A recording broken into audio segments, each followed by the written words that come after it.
Elaine Thompson-Herah is literally one of the most beloved athletes in the sport of track and field. And over the past couple years, it's been interesting to see the evolution of how fans have reacted to Elaine, considering the ups and downs that she's displayed really since coming off the Olympic Games in 2021, when she got her second double-double gold medals in the 100 and the 200, and then of course added the 4x1 gold. But in 2025, the conversation around Elaine has started to pick up because this has basically been the longest gap from competition that Elaine has experienced in her entire career, even despite all the injuries that she's had dating all the way back to 2017. But now, as we enter the Jamaican Championships coming up this weekend, people have noticed that Elaine Thompson-Herah has not actually entered to compete in any of the events in the 100, the 200, and she's already surpassed the extended deadline for entries for athletes. This, of course, seems to confirm that she won't compete this weekend, but also it leaves questions for the community on what is her current state, what is her current fitness, where is she going to be, competing in the future? Will she actually even run in 2025? And I think I'm going to start off and say, I don't have the answers to any of those questions. And most people who are actually online, even people who are in the know, they don't actually have the answers to those questions. Elaine Thompson-Herah may not even have those answers very specifically because she's been dealing with injuries throughout all of her career. So I do want to quickly discuss why Elaine Thompson-Herah has become such a beloved athlete in track and field, but also considering all the injuries and the setbacks, especially in the past few years, I think we do have to acknowledge that we may not see the Elaine Thompson-Herah that we used to know in the future years. Keep the faith, trust, believe, never let the naysayers or the noise get you down or distract you. I'm never distracted. I am not bothered what nobody says about me. I think whatever they say motivates me because I like to prove how good I am. And I think this does go to the first point that I want to make, where Elaine Thompson-Herah has become one of the most beloved athletes in the sport because she's been so resilient through all the ups and downs, through all the injuries, through all the setbacks, through all the backlash, the change in sponsors. Despite all of that, she's been able to pick herself back up, to win a medal, to be able to get gold, to run the second fastest time in history. All these things have shown her resilience and, a display of consistency that is really unmatched when talking about some of the other greats in the sport. Now, I do want to talk about one thing that we as fans have to start to accept a little bit about Elaine, but just to circle back to why she is so beloved. If we look at Elaine Thompson-Herah's career, she's been a late bloomer in a sense, where coming out of champs in Jamaica, she really wasn't that well known and wasn't one of the top sprinters. Going back to when she was 18 years old and competing at Jamaican high school champs, at that time in 2010, she only had personal bests of 11.80, and in the 200, her best was 24.68. So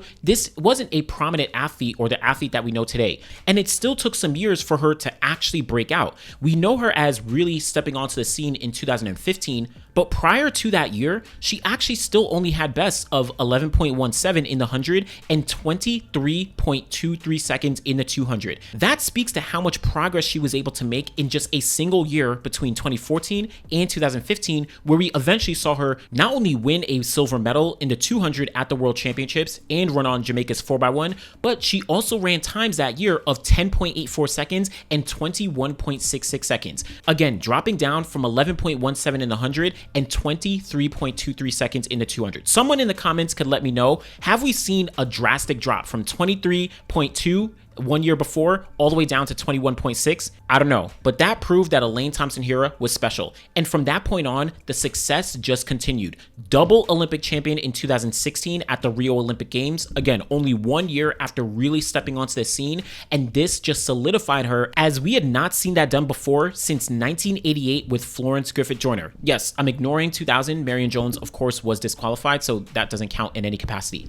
But also what's really important here, especially in 2016, is that, remember, Shelly-Ann Fraser-Pryce at that point had been almost a golden girl for Jamaica, having won 2 Olympic championship titles in the 100 meters, 2008 and 2012. During 2016, when Shelly-Ann Fraser-Pryce was dealing with injuries and setbacks and only managed to get a bronze medal at the Olympics, Elaine kept that consistency for Jamaica and that gold medal spot in the 100 for the country.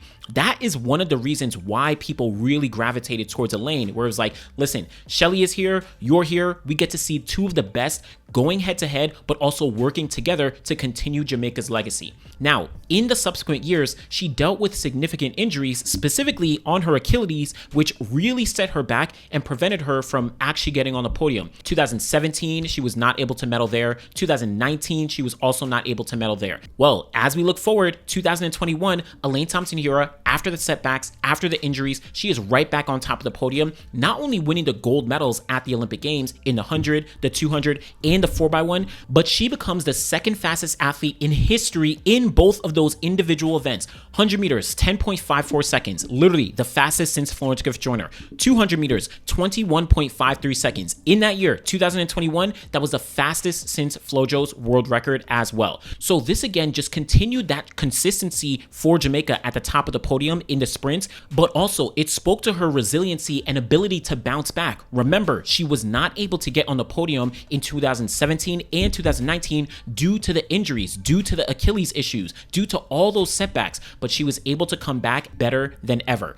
And even more importantly, no woman in history had ever been able to complete a double-double at the Olympic Games. 100, 200, 100, 200. And she got that 4x1 gold to add to it. This is one of the factors that led to Elaine becoming one of the most beloved athletes, of course, in the sport, but specifically in Jamaica, where she's making history that no one outside of, Usain Bolt has been able to do, but no one on the women's side has been able to do. But in tandem with that is the fact that she's competing with some of these Jamaican legends, and again, continuing that sprint success and that sprint legacy. 2015, Elaine Thompson-Herah silver, Veronica Campbell-Brown gets that bronze. 2021, Elaine Thompson-Herah, Shelly-Ann Fraser-Pryce, and Shericka Jackson sweep that podium. It just continues to add to that mystique and that, amazing feeling that Jamaicans and that pride that Jamaicans are feeling. And I think Elaine, in a sense, kind of in this second half, Elaine and Shelly-Ann are kind of the catalysts and the leaders of this generation for Jamaican pride, at least on the women's side for sure.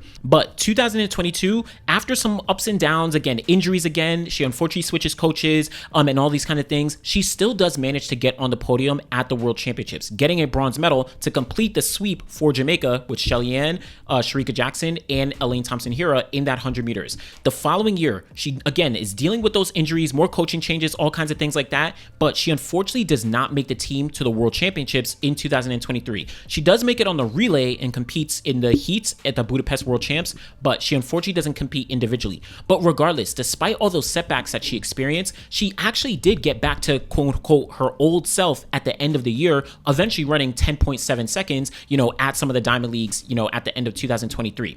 2024, Elaine Thompson-Herah competed in just 2 meets on the calendar. One, the Prefontaine Classic, where she ran 11.30 seconds, finishing last place in that race. But then finally, this was her last competition that we've ever seen her in, was 2024 at the NYC Grand Prix, where in the 100, she ran 11.48 seconds, but unfortunately pulled up, fell to the track, had to be carried off, and she was dealing once again with this injury, likely this Achilles injury that has been, hindering her over the past couple years in her career. That is the last time that we've seen Elaine Thompson-Herah on the track. But again, this speaks to why she's such a beloved athlete, because even in some of these tough times, even in the midst of these injuries, we've seen her bounce back and we've seen her literally become one of the greatest athletes in the sport. Remember, 2016, after that, she got injured, didn't get on the podium, but she came back even better in 2021. So this is kind of the mystique that Elaine Thompson-Herah has, where people believe, okay, if it's Olympic time, Elaine Thompson-Herah is going to be ready. Unfortunately, we didn't see that last year, but people still have hope of, listen, we've seen her come back. We've seen her come back even faster. We feel like Elaine Thompson-Herah can actually do it again. That's what I think people do hold on to, the fact that we've seen it happen before and it could potentially happen once again. On top of that, she's been competing in this era with Shelly-Ann Fraser-Pryce and a little bit with Veronica Campbell-Brown, and both of those women have actually competed well into their 30s. Veronica Campbell-Brown, remember, in 2015, when she got a bronze medal in the 200, she actually was 33 years old at that point, and she actually competed for many years after that. She was on the 4x1 at the Rio Olympic Games in 2016. Shelly-Ann Fraser-Pryce, she's still competing to this day, and she's already 38 years old, even circling back to 2022 when she won a gold medal and was running, 10-6 on command, throughout that entire year. She was 35 years old at that point. So I think when Elaine Thompson-Herah is kind of compared to her, Jamaican contemporaries, it still gives hope that in 2025, Elaine Thompson-Herah is only going to be 33 years old. So she still has many years to be able to not only make progress, but potentially get on the podium once again, maybe even run a little bit faster than she already has. And it's very possible. In 2022 at those World Championships, I actually spoke to Elaine Thompson-Herah, and she said that someone like Shelly-Ann actually gives her hope that she can continue her career, into the later stages of her 30s. Do you look to kind of extend your career into when you're like 35, right? 5 years down the line, to continue running that long?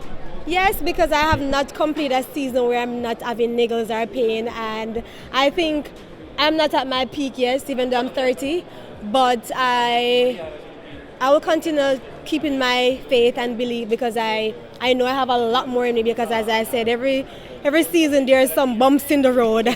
So I know I have a lot more. And for me, it's all about dominating our country. We have so much talented ladies there. I mean, Shelly-Ann Fraser-Pryce, she's 35, she have a baby and she's still going.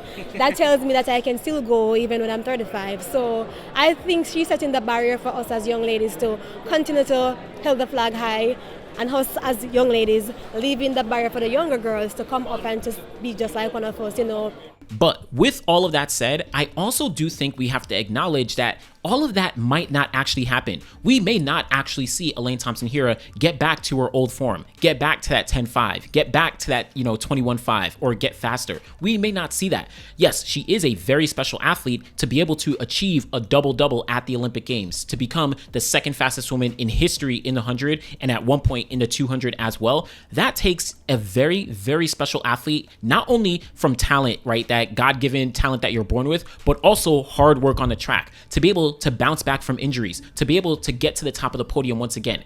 That is not easy. But I think we also have to acknowledge that may not happen again. Considering the injuries that she's dealt with, those setbacks can only pile on for so long. Now, we have seen many athletes, actually bounce back from that, whether that's Trayvon Bromell. He's dealt with a couple different surgeries, and he's, of course, been able to get back to some really good form, actually make it back onto the podium, between 2015, injury, 2022, got back on the podium. Looks like he's getting back to form now. But I do think we have to be okay with both sides, where if Elaine Thompson-Herah does get back and does start to show that form again, then that's going to be a win for everyone. But also, that may not happen, right? That may be something that we as track fans who loved watching, Elaine Thompson-Herah grow and develop and become one of the legends in the sport that we know her as today, that may not actually come to fruition, and a new generation of sprinters from Jamaica will eventually come and take her place. Now, again, in my opinion, it doesn't diminish anything she's done, but it's almost like acceptance that, listen, we've seen what she's been able to do. We've seen her achieve all the success, but now someone else is coming along. Now someone else is going to come over and, take that spot where they may go on to win gold medals. They may go on to, break records and do all those things that Elaine did. Now, again, we still don't know exactly what's going on with Elaine. She may pop up and actually run a race, sooner than we think. Maybe she runs, something extremely fast and she's right back where she is. But it's also okay if she never does get back to that and, she eventually just is where she's at with the 10.5 and the 21.5. Who knows? But last thing I want to say is, and I'm curious from the community, I wonder how people kind of perceive someone like Elaine Thompson-Herah versus a Yohan Blake, where Yohan Blake also has, he is number 2 all time in both the 100 and the 200. He doesn't have as many medals, of course, as Elaine Thompson-Herah, but it seems like people have been more critical of Yohan Blake over his career, despite him dealing with injuries, despite him, not being able to get back to his, previous form from 2011, 2012. Whereas it seems like with Elaine Thompson-Herah, people have been a little bit more understanding and more, loving of her and wanting to see her get back. Maybe it's because Yohan Blake is a little more expressive. He's still out here competing very frequently and just not running as fast. Elaine Thompson-Herah, of course, doesn't actually compete due to those injuries, but also she's very quiet, very reserved, and, doesn't engage with the media as much. Again, I wonder what the differences may be between Elaine and Yohan, especially from the community and from Jamaican people, who are, following both their careers. But let me know what you think about Elaine Thompson-Herah. Of course, I think we all want to see her back, but do you accept that maybe she will not get back to that previous form that we've seen her? Let me know what you think. Be sure to like the video, subscribe to the channel. Always appreciate y'all. Thanks for watching.